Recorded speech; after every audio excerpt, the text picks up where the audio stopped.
What is up, everybody? Welcome back to the Sports Lovers, where we talk all things sports. In today's video, you already know, it's Tuesday. We got NFL reactions to go over as well. Quick little update. It is game day for the Auburn Tigers men's basketball team as we are taking on the Texas A&M Aggies at home against A&M. It's going to be a fun one, a big rivalry game. A&M seemed to have our number recently, so I'm very excited for this game, and I can't wait to see if we're going to get revenge, especially with us being the deepest team in the SEC right now. However, though, regardless, it is Tuesday, so we're going to go ahead and talk about these NFL games that were being played this weekend, talk about the final Week 18 regular seasons tomorrow. As well, you will have the record reveal for the regular season as well. So with that being said, let's go ahead and hop into the video really quickly. I want to give an update to Instagram. Instagram, if you guys are not following the Sports Lovers, go follow it. We've already got Zach Etheridge following us and Kinsley Falston out of Auburn as well.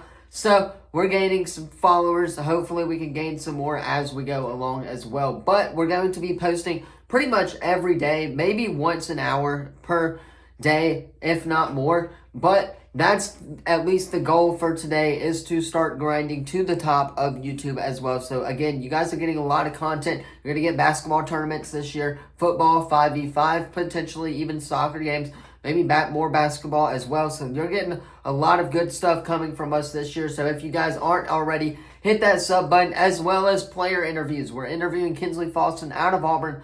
We're also interviewing Cole McConaughey out of Miami as well. So, that being said, we're getting everything set up for this year to be great. And let's go ahead, hop right into some NFL Week 18 reactions.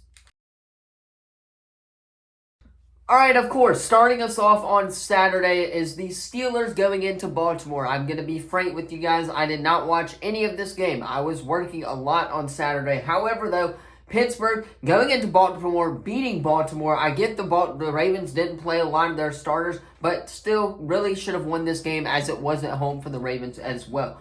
Mason Rudolph, though, 18 of 20, not a bad game, 152 yards, 1 touchdown. Najee Harris had 112 yards, led the team in rushing with 1 touchdown on the day as well. And then, of course, Deontay Johnson led the team in receiving with 1 touchdown as well. But again, TJ Watt is out for the Steelers for the first-round playoff game at the Bills as well. So that's going to be a tremendous blow to the Steelers' defensive line. However, though, Tyler Huntley on the Ravens side, 15 for 18, or 28 for 146 yards, 1 touchdown, 0 picks. It's just they really couldn't get the offense moving downfield from what I see, especially with highlights as well. But the Steelers got into the playoffs, thankfully, as they now have a winning record for the 17th year in a row. Moving on, you got the Texans going into Indy and beating them. I actually did watch pretty much the majority of the second half of this one. This was a great game, a thriller of a game for the most part as well. Taking a look at the AFC South champions in the Houston Texans. C.J. Stroud, 20 of 26, 64 yards, 2 touchdowns, 0 interceptions. Devin Singletary had 63 yards for a touchdown. Nico Collins and Andrew Beck both caught the receiving touchdowns for the Texans offense. So they deserve to win this game, and they did, but it did come down to the wire, as if you guys did not see the play where he literally dropped the ball in his hands. Yes, it was a bad throw, but I still think Michael Pittman should have caught that ball. However, Gardner Minshew struggled. He was 13 of 24, 141 yards, 0 touchdowns, 0 interceptions. Jonathan Taylor, 188 yards on the ground as well. I don't understand why they didn't hand that ball off to JT at the end of that game as well. But he did end up getting in the end zone for what looks to be their only touchdown on the day. And then, of course, Matt Gay had 9 points for kicking as well. So, the Texans deserve to win this game. Number 1, AFC South champs in the playoffs, and have a rookie head coach and a rookie quarterback running the system right now. They are looking good for the future. Moving on, you got the Titans upsetting the Jacksonville Jaguars. I believe I was wrong on this pick on Wednesday, but the Titans get the job done as what looks to be Derrick Henry's and Mike Vrabel's final day. The Titans fired Mike Vrabel today. If you guys did not see that happened, yes, it happened. And he's gone. He's out of Tennessee, so they can move on and go forward with coaching and stuff like that, trying to figure out a new coach and stuff like that. However, Trevor Lawrence was 29 of 43, struggled, 280 yards, 2 touchdowns, and 2 picks on the day. The only touchdown was to Calvin Ridley on the day as well. Brandon McManus hitting 8 of those points as well. About half of those points for the Jags. But for the Ryans, on the other hand, Ryan Tannehill came in 17 of 26, 168 yards, 2 touchdowns, 1 interception. Derrick Henry led the team in rushing. Of course, he is king. 19 carries for 153 yards and an average of 8.5 yards, rush yards per rush. And then, of course, the 1 touchdown on the day as well. Tyler Spears also got a rushing touchdown as well. D-Hop catching a touchdown, and again, Tyler Spears also catching a touchdown. He caught 1 and rushed for 1 as well. So Derrick Henry probably out of Tennessee right now, at least for now. That's where I'm thinking that they're going to move on with him, but a great career in Tennessee he had. All right, moving on, you got the Lions beating the Vikings at home. Not sure why the Lions played their starters. I get they were trying to get for seeding, but they were pretty much locked as the 3 seed, especially with us beating them. So I'm not sure why that they had that. But, however, the Vikings do lose as they are eliminated from the playoffs, of course. But Nick Mullins did not play terrible. He was 30 for 45, 394 yards, or 96 yards, 2 touchdowns, 2 interceptions. That interception at the game on that last drive pretty much is what cost them. Now, looking at the Lions side of things, Jared Goff, of course, 23 of 32, 320 yards, 2 touchdowns, 0 interceptions on the day. David Montgomery and Jahmyr Gibbs both had a touchdown on the day as well. Amon-Ra catching a touchdown, and Sam Laporta, who did get injured, but I believe is going to be healthy for that game against the Rams in the playoffs, should be good to go. But, however, the offense for the Lions got it done as they secure a number 3 seed for the first time in about 30 years. Moving on, you got the New Orleans Saints destroying the ever-living crap out of the Atlanta Falcons in Arthur Smith's final game as an Atlanta Falcon. If you guys did not see yesterday, especially we talked about it in yesterday's video, that Arthur Smith is officially out of Atlanta. They fired him a couple days ago at about midnight or so. But we got to take a look at this, so let's go ahead and react to it. Desmond Ridder was 22 of 30 for 291 yards, 2 touchdowns, and 1 interception. Actually got benched at the end of the game for Logan Woodside, who was 3 for 4 for 27 yards, but I don't really count that. He also had an interception towards the end of the game. However, Bijan led the team in rushing with 28 yards. Still don't utilize him enough. He had a receiving touchdown, and he led the team in receiving, 103 yards for 7 receptions, as well as Johnny Smith catching a touchdown on the day as well. And then kicking, Younghoe Koo had about 6 of those points out of those 17. But Derek Carr, a hell of a game and a hell of a way to cap off the season. 22 of 28, 264 yards, 4 touchdowns on the day. And then, of course, Taysom Hill coming in. Didn't really do much. But Keandre Miller led the team in rushing with the touchdown. And then, of course, Jamal Williams also having a rushing touchdown too. But Rashid Shaheed, Chris Olave, and A.T. Perry both caught 2 touchdowns on the day as well. So the Saints offense was clicking, but they just needed a couple things to go in their favor, and they are eliminated from the playoffs. But the future looks to be bright for Derek Carr, as we hope. Moving on, you got the Jets beating the Patriots on the road in New England in what looks to be Bill Belichick's final coaching game as the New England Patriots head coach. I don't even want to talk about the Patriots. I'm just going to hit on the Jets really quickly and talk about a couple of things real quick. Trevor Siemian struggled. He was 8 of 20 for 70 yards, 0 touchdowns, 0 interception. Breece Hall was that guy. 37 carries for 178 yards and 1 touchdown. He still produces numbers, which I think they need to trade him away. I haven't seen a word where he doesn't request a trade this offseason to try and go to a contender, but I'm very interested in that, and also as well as Sauce Gardner too. But Greg Zuerlein had 10 of those 17 points as well. So kicking, getting it done for the Jets. I just wanted to say that Breece Hall deserves to go to a contender. Moving on, you got the Panthers beating the Bucs 9-0. Not even going to talk about that XFL team right now because we all know it's true. Even me as a Panthers fan is saying it. We suck and need to be playing spring football in order to get better for the NFL. However, though, Tampa winning the NFC South and knocking the Saints out of the playoffs, I'm going to highlight Baker Mayfield here. 20 of 32, 137 yards, 0 touchdowns, 0 interceptions. But they get the job done, and Baker Mayfield moved the ball downfield. They did what they needed to do against a struggling Panthers team. That's all I got to say. Let's move on to the next game. Moving on to the next one, that is the Bengals destroying the ever-living crap out of the Browns. Now, the Browns, granted, started Jeff Driscoll this week as well. He was 13 of 26, 166 yards, 2 touchdowns, 2 interceptions, no rushing touchdowns, but they did catch a receiving touchdowns, 2 receiving touchdowns from David Bell, might I add, as well. Taking a look at the Bengals, though, AJ McCarron came in the game, actually. The Mobile native, 3 for 4, 20 yards on the day. But Jake Browning, 18 of 24 for 156 yards, 3 touchdowns, and 1 interception on the day as well. Joe Mixon had a rushing touchdown, led the team in rushing with 111 yards for 14 carries as well. And then Aldrelu Aviskis, I'm going to say that name wrong, had 2 touchdowns, but Joe Mixon also caught a receiving touchdown as well. Overall, Bengals are eliminated, though. This game did not matter for NFL seeding-wise, as the Browns are locked as the 5th seed.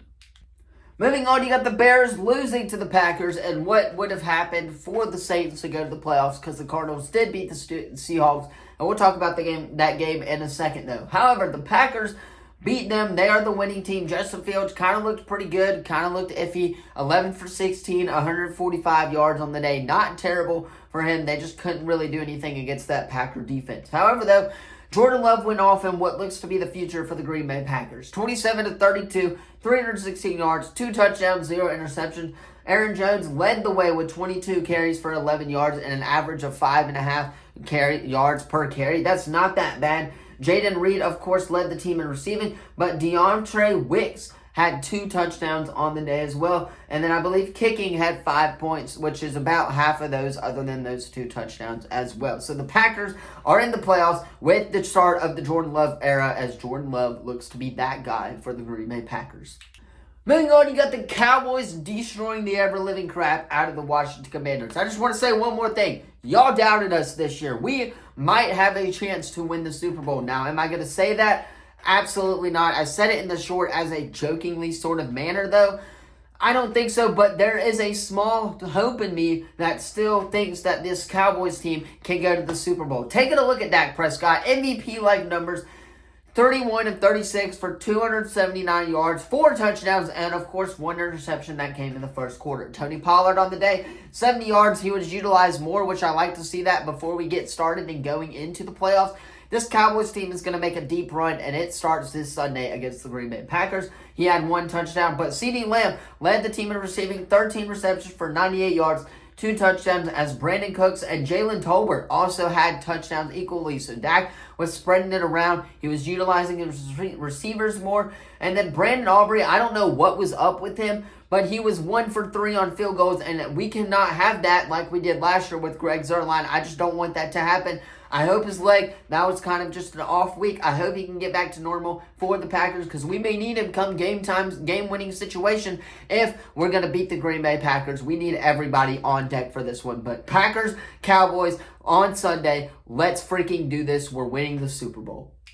Moving on, you got the Raiders beating the Broncos. I didn't watch this game, and you cannot pay me to watch this game. Jarrett Stidham struggled, 20 of 34 for 272 yards, 1 touchdown, 1 interception. Devontae Williams had 1 rushing touchdown. Jerry Jeudy having a touchdown on the day as well. Now, I do want to take a peek at the Raiders side of things. Aiden O'Connell was 20 for 31, 244 yards, and 2 touchdowns as well. Jimmy G did not get a chance to throw the ball, but he came in the game. However, Jacoby Myers had a rushing touchdown on the day.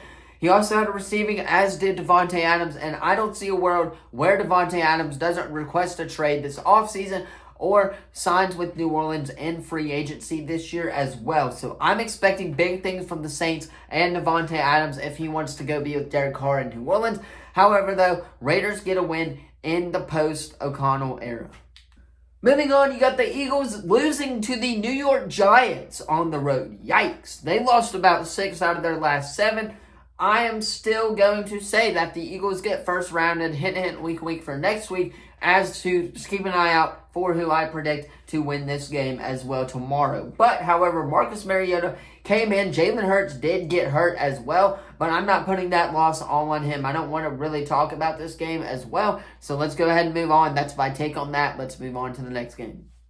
Moving on to the next 3 games, really don't have a lot to mention except Kyler Murray did beat the Seahawks. The Rams beat the 49ers, of course, with that Sam Darnold starting at quarterback. And then the Chiefs beat the Chargers by 1 point with Blaine Gabbert. So I don't know what it's going to take for somebody to beat the Chiefs, but I feel like they have a chance to get first rounded as well. This is the year anybody can win in the playoffs, more specifically However, though, those are my reaction to the 3 games. I want to give my thoughts, though, on this Sunday night game. So let's move on to the next segment really quickly. And moving on to cap off this regular season, a regular season finale for the division, might I add. The Buffalo Bills come back and beat the Miami Dolphins for the AFC East 21-14. Josh Allen shines a bright light. He was 30 of 38, 59 yards, 2 touchdowns. He had 2 picks, but one of them really wasn't his fault. The second one was kind of his fault, though. However, he led the team in rushing as well. But 3 touchdowns offensively as well. Good for him. Good for the Bills. Taking a look at the Dolphins and things, Tua is going to struggle in the playoffs. He's going to need to learn how to handle the bright lights. It's going to take time for them to develop that. I don't think they're going to go very far, as they may get divisional rounded. However, I am expecting the Bills to go into the playoffs because Josh Allen's been there before. He shined bright, right? We saw this a couple years ago. We saw this kind of last year as well. But Josh Allen always shines in the big moments, and that's the difference between Tua and Josh, that Tua's still learning things, but I think he'll get there eventually, just not right now. So Dolphins fans, you do have hope. I just don't think it's going to be this year. Alright, that's going to be all for today's video. Of course, let me know what you thought of it in the comments down below. Don't forget to like, subscribe, of course, turn that bell on. We do our best to post on this channel every single day. Game day for Auburn men's basketball team, like I said earlier. Enjoyed the game tonight against A&M. Going to be a rivalry one. Late start, 8 o'clock start time. However, that's where I'm going to sign off for today's video. Tomorrow, we're getting NFL predictions. Thursday is going to be basketball predictions. And then, of course, Friday is going to be Franchise Friday. We're going to be back with those. I took last week off because I was kind of a little bit down. However, we're back with those. So hopefully we can start playing some Madden more and getting into that franchise as well. That's where I'm going to cut it, though. Thank you all so much for watching. I will see you guys in the next video. Peace.